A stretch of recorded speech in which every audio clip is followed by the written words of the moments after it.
Hello everyone, welcome back. So today we are going to discuss on packet switching under computer networks. So packet switching is nothing but the data will be divided like this, and in this each packet will be sent to the receiver. So the data whatever we have sent will be broken down into number of packets, small parts called as the packets, and then with the help of the switching techniques it will be transferred to the different kinds of systems like this. So this method of transferring data we call it as a packet switching here.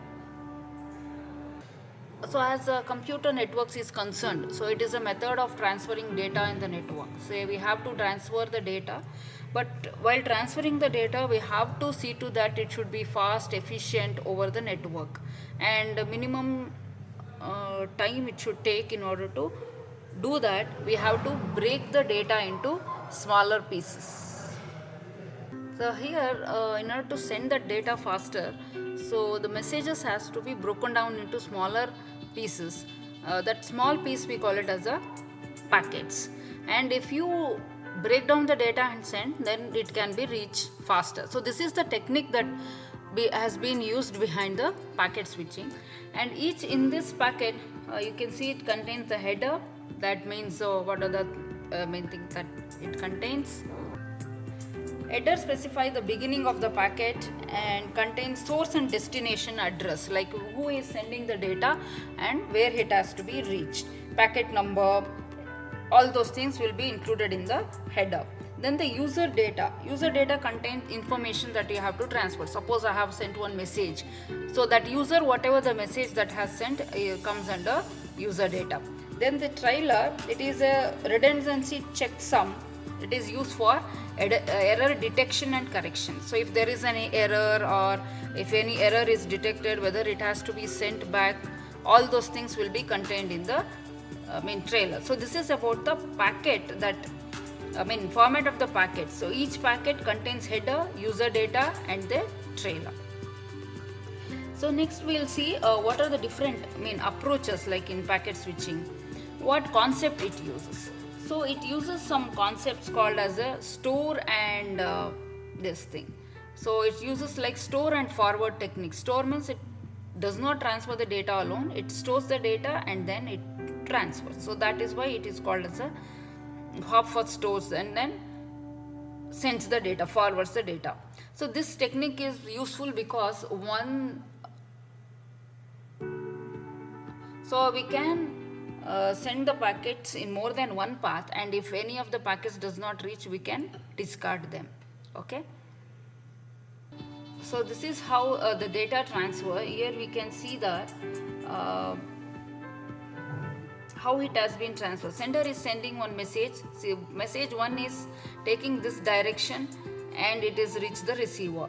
And then second message is again the sender, some other sender may send the second message. So if two messages are sent, so it has taken this path and reached the receiver. So this technique where in between the messages can be stored and then sent. See, this messages is sent to A first, stored, then sent to B and then sent to E. So each time it is storing and sending. Here also messages are stored at this point and sent to the receiver. So this is message 1 and 2. This technique we call it as a store and forward switch. In between this it uses a switching so that messages can be stored and sent. So what are the types of packet switching? So delays, what it happens in the packet switching. While transferring the data there could be delay. What are the types of delay that involves this transmission delay? Is the delay the time required to time that is spent in order to transfer the data. Propagation delay means it depends on the distance of, like fiber optics, which cables you have used. If you have used fiber optics, it takes less time and it will transfer the data more faster. Then queuing delays, if there are more number of packets in the network, then there will be queue, so it has to be maintained. Then processing delay, destination maybe includes error checking. While checking the errors, processing delay happens. Then end-to-end delay, while transferring, processing, queuing, everything totally together we call it as an end-to-end delay.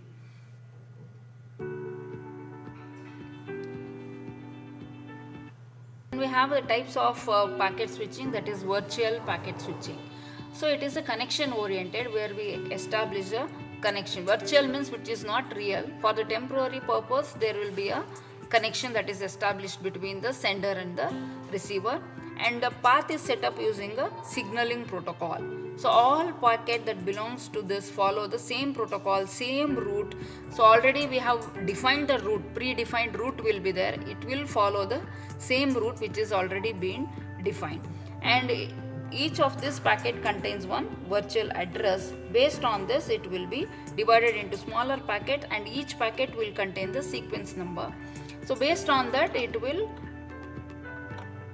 transfer the data. So you can see the packets and the sequence number here, and it involves the phases like setup phase. First is to establish the connections between the sender and the receiver. The addresses will be exchanged so that it has to be sent to the receiver. So this is the setup phase. From A, how the packets has to be moved. See, path is given from where it has to be moved and where it has to be reached.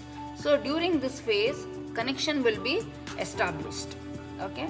So next is the data transfer phase. Once the connection is established, using the header and the information, timestamp, everything will be there here.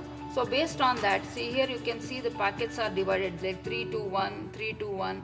So these are the packets divided, and these are the sequence number. Based on this sequence number, data will get transferred in the same path which is already been defined. So these are the virtual paths that are being defined. So it has taken this path which is highlighted in this.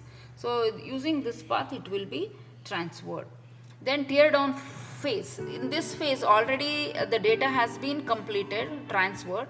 After transferring the data, the circuit will be released so that we can use that for future use. Tear down is something but delete the path, or after connection is established, just destroy the connection. So that is the meaning.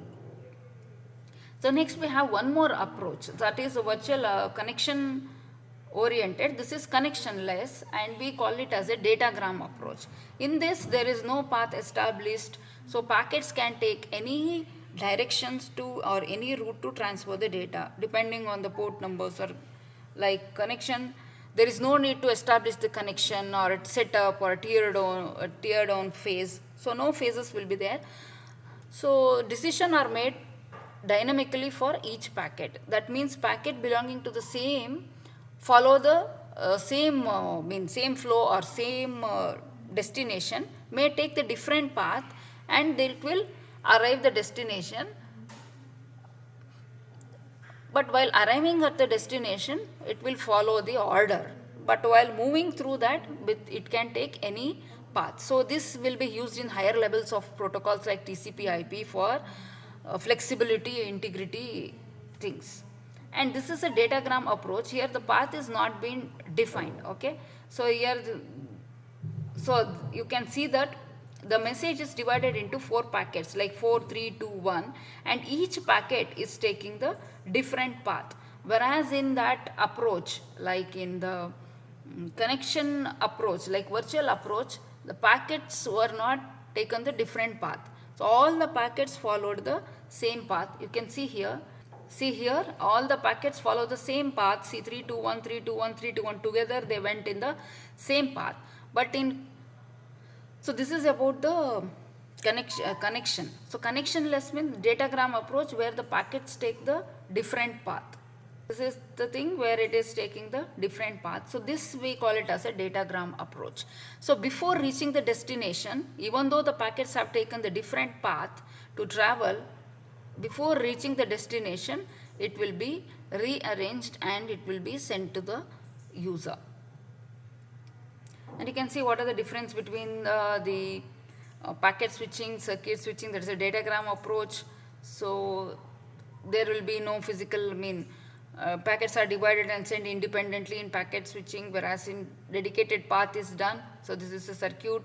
Then setup is required, is no setup is required. Then fixed path, there is no fixed path. Okay. So delay is not uniform. Uniform is less reliable, more reliable. Transmission is handled by both source. Here transmission is handled by the source. So efficient, inefficient, like that, there it has own advantages and the disadvantages. So it takes less time in circuit switching. So depending on the requirement, we can use the switching techniques. So let us see what are the advantages of packet switching. So if we use packet switching, there is no need to reserve the path, so which leads to better utilization of the time as well as the bandwidth.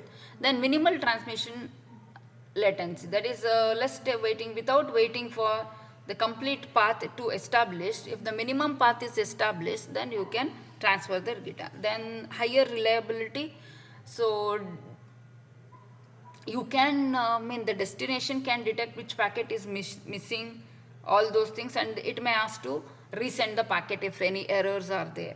Then greater fault tolerance, there is no the tolerance rate is less because there is no particular path will be set. So if any any links get fails, so it is been rerouted. It will take the alternate path and it will reach.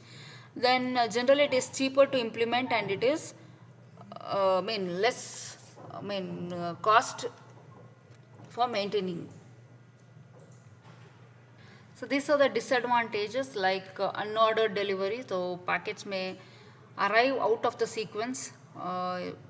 So that is one disadvantage. Then there is a need of sequence number. So if the sequence number is not allocated, then reassembling of packets will not be done properly. Then it increases the complexity at nodes, because at each time it is taking it has to be stored and forward. So the packets that are dynamically added, which will lead to complexity. Then transmission delay can happen because of huge traffics in the networks and congestions in the networks. It may reach at the lower rate. It may take more time, so transmission delay may occur. So these are the disadvantages of packet switching. So thank you so much for watching. Please do like, comment, share and subscribe.